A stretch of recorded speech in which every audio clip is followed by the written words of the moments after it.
Apa kabar teman-teman yang kekasih dalam nama Tuhan Yesus Kristus? Bertemu kembali dengan saya, Pendeta Muda Dr. Gigi Santi Tambunan. Hari ini kita menikmati setiap berkat-berkat dan anugerah Tuhan, bahkan kasih setia Tuhan yang selalu baru setiap hari dalam kehidupan kita. Jangan pernah lupa untuk mengucap syukur sekecil apapun berkat yang kita terima. Itu semua adalah karena kasih karunia Tuhan, bukan karena kebaikan ataupun kehebatan kita. Haleluya. Saat ini kita akan sama-sama melihat kebenaran firman Tuhan dan membacanya di dalam 2 Raja-Raja pasal yang keempat ayat yang kedua.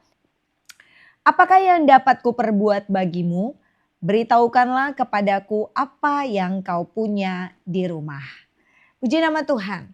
Untuk mengerti kisah ini sepenuhnya, saya rindu teman-teman semua boleh membaca di 2 Raja-Raja pasal yang keempat secara keseluruhan, supaya mengerti apa yang sebenarnya cerita terkandung di dalamnya. Tetapi saya akan menyingkatkannya saja.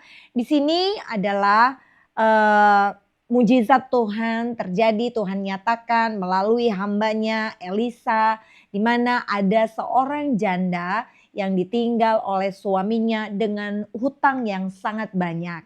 Sehingga janda ini tidak mempunyai kemampuan atau uang yang banyak untuk melunasi seluruh hutang-hutangnya. Dan pada saat itu utusan Tuhan yang bernama Elisa menyampaikan sesuatu, menyampaikan apa yang menjadi suara Tuhan, apa yang menjadi kehendak Tuhan kepada ibu janda ini. Kita melihat apa yang dikatakan oleh Elisa, apa yang Tuhan kerjakan melalui Elisa dengan menolong seorang janda yang ditinggal mati suaminya. Di ayat yang ketiga kita melihat di sini Elisa memberikan perintah, pergilah mintalah bejana-bejana dari luar daripada segala tetanggamu, bejana-bejana kosong tetapi jangan terlalu sedikit. Nah, kita melihat di sini Elisa ini sebenarnya adalah seorang nabi Allah yang meneruskan Elia di dalam menjalankan perannya sebagai nabi di Israel. Adapun arti nama dari Elisa yaitu Tuhan adalah keselamatan. Elisa ini adalah seorang nabi yang dipakai Allah, adalah seorang yang berkenan di hadapan Tuhan, sehingga melalui Nabi Elisa suara Tuhan boleh dinyatakan kepada seorang janda yang butuh pertolongan Tuhan. Saat itu janda itu memang benar-benar sedang putus asa, hopeless, butuh pertolongan karena dia harus membayar semua utang-utang suaminya, almarhum suaminya yang sudah terlebih dahulu pergi meninggalkan dia. Saya tidak tahu apa ibu itu ditinggalkan warisan yang tidak cukup atau seperti apa, tapi yang pasti ibu itu tidak bisa, janda itu tidak bisa membayar hutang-hutang dari suaminya. Untuk apa bejana-bejana itu? Mengapa Elisa menyuruh ibu janda ini untuk mengumpulkan bejana-bejana dan jangan terlalu sedikit? Kita melihat dan membaca bejana-bejana kosong itu, rupanya Elisa menyuruh janda itu untuk mengisi bejana-bejana kosong tadi dengan minyak yang cuma ada sedikit di dalam buli-bulinya. Dia cuma punya sedikit, tetapi dia disuruh untuk mengumpul banyak bejana-bejana kosong. Ini adalah suatu perintah yang sungguh-sungguh tidak masuk akal. Ini adalah satu perintah yang sungguh-sungguh tidak dapat diterima dengan akal sehat. Bagaimana mungkin ibu janda ini cuma punya minyak sedikit di dalam buli-buli. Tetapi Nabi Elisa memerintahkan untuk mengumpulkan terlebih dahulu bejana-bejana kosong dari seluruh tetangga-tetangganya. Dan dia juga berkata jangan terlalu sedikit. Ada apa dengan hal ini? Saya boleh melihat ada dua hal. Yang pertama dari pemimpin. Seorang pemimpin rohani juga adalah seorang manusia biasa. Nabi Elisa juga adalah seorang manusia biasa. Tetapi dia berkenan di hadapan Tuhan sehingga dia juga berkenan untuk menerima apa yang menjadi suara Tuhan. Dan dia adalah seorang yang benar di mata Tuhan dan memiliki iman yang juga besar di mata Tuhan. Kalau saja Elisa sudah mendengar suara dari Tuhan, tetapi dia mulai berpikir dengan rasionalnya, mungkin dia akan bersoal jawab dengan Tuhan. Tuhan, bagaimana mungkin janda ini cuma punya sedikit minyak? Bagaimana mungkin aku perintahkan hal itu kepada dia untuk mencari bejana kosong supaya diisi dengan minyak yang sedikit itu. Nanti kalau tidak terjadi apa-apa bagaimana? Di sisi yang lain, ibu janda ini saya ibaratkan dengan jemaat Tuhan yang berada di bawah kepemimpinan seorang pimpinan rohani. Baik itu gembala, baik itu pastor, baik itu pendeta, baik itu seorang sintua atau pemimpin rohani. Tetapi kita melihat ibu janda ini, dia juga punya iman yang besar. Dia punya iman yang benar.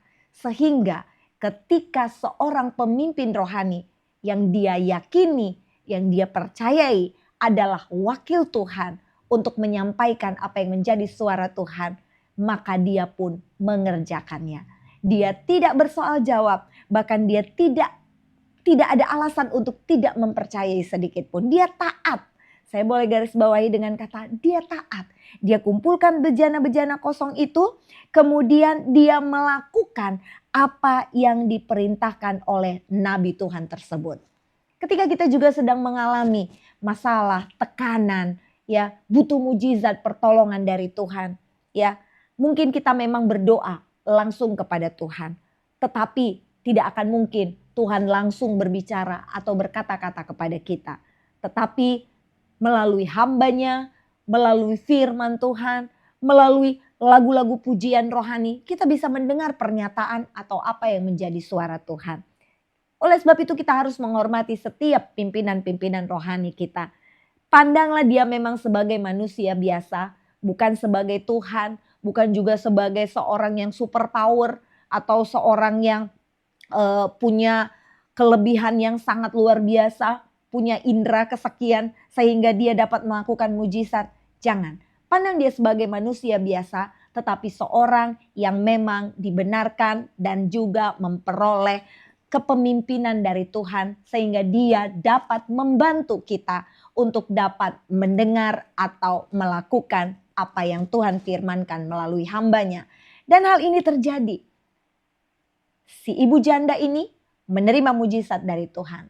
Semua buli-buli itu, buli-buli bejana-bejana yang kosong itu terisi dengan minyak. Dia isi satu persatu semua bejana yang sudah dia kumpulkan dengan iman.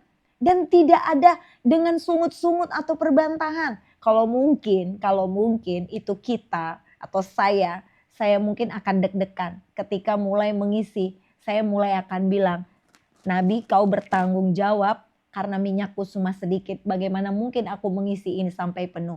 Mungkin ketika mengisi bejana yang kosong dengan minyak saya yang sedikit, saya akan gemetaran.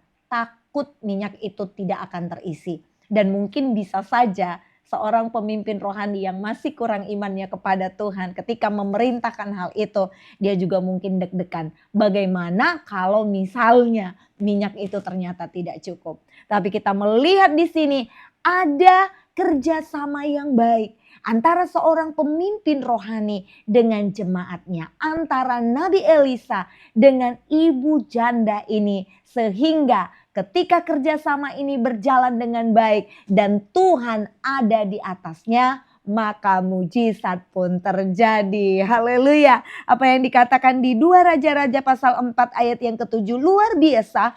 Minyak itu baru berhenti mengalir ketika bejana yang kosong itu sudah tidak ada lagi. Lalu berkatalah Elisa, pergilah, jualah minyak itu, bayarlah hutangmu, dan hiduplah dari lebihnya engkau serta anak-anakmu.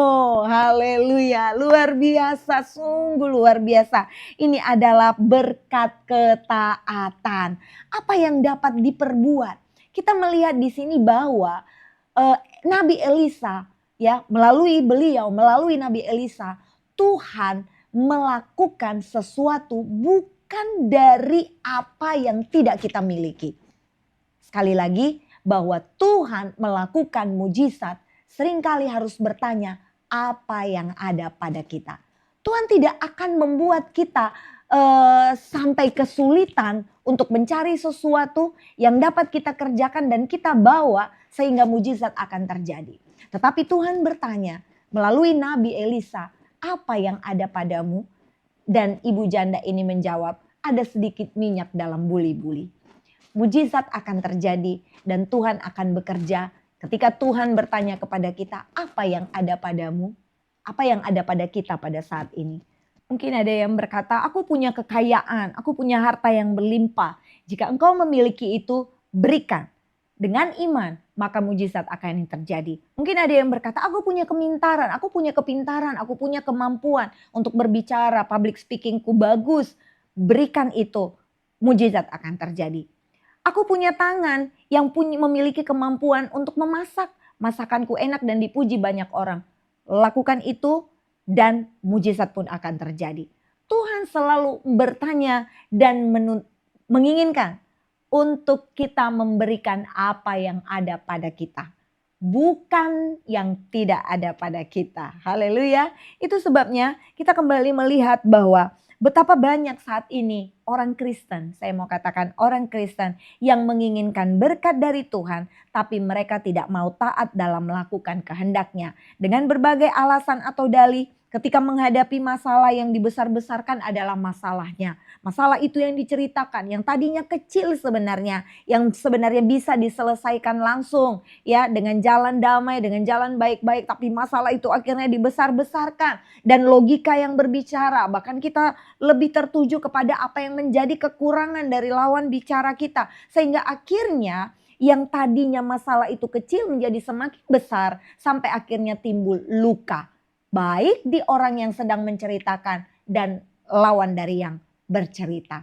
Karena apa? Fokus dengan masalah yang dibesar-besarkan. Mungkin masalah kita, saya bukan katakan mungkin, pasti ada jalan keluarnya. Tetapi apakah kita sudah mau taat? Pemulihan pasti akan terjadi. Tapi apakah kita sudah memiliki ketaatan dan iman seperti apa yang dimiliki oleh Nabi Elisa dan juga yang dimiliki oleh seorang janda ini? Ya, memang butuh kerja keras untuk menjadi taat, untuk menggerakkan tangan Tuhan, untuk turut bekerja di dalam segala perkara. Hal-hal yang tidak mungkin pasti akan terjadi dalam hidup kita. Apa yang kita miliki pada saat ini, kita yang tahu dan Tuhan juga tahu. Berikan itu kepada Tuhan. Ikuti apa yang Tuhan inginkan. Jangan takut Tuhan tidak sanggup gantikan. Jangan takut kehilangan. Karena kematian pun, ya, itu berbicara tentang kehilangan. Surga butuh kita, tetapi harus melalui proses kematian. Demikian juga dengan mujizat. Kita membutuhkan mujizat. Mungkin kita akan kehilangan. Tetapi kehilangan itu Tuhan sanggup gantikan menjadi jauh lebih banyak, bahkan jauh lebih besar dari apa yang kita pikirkan dan doakan. Seperti firman Tuhan katakan, bagi Dialah yang dapat melakukan jauh lebih banyak daripada apa yang kita doakan dan pikirkan. Haleluya. Apapun yang menjadi problema kita, masalah kita pada saat ini, atau mungkin kita yang sudah lama tidak menerima mujizat dari Tuhan, lihatlah apa yang tertulis di dalam Alkitab ini. Tuhan selalu menuntut apa yang ada pada kita, bukan di luar kita atau di luar kemampuan kita. Sebab itu serahkan kepada Tuhan agar Tuhan yang mengerjakan, dan biarlah kita yang memiliki iman percaya bahwa Tuhan pasti akan melakukan bagi kita mujizatnya seturut kekayaan dan kemuliaan nama Tuhan. Tuhan Yesus memberkati kita semua. Haleluya.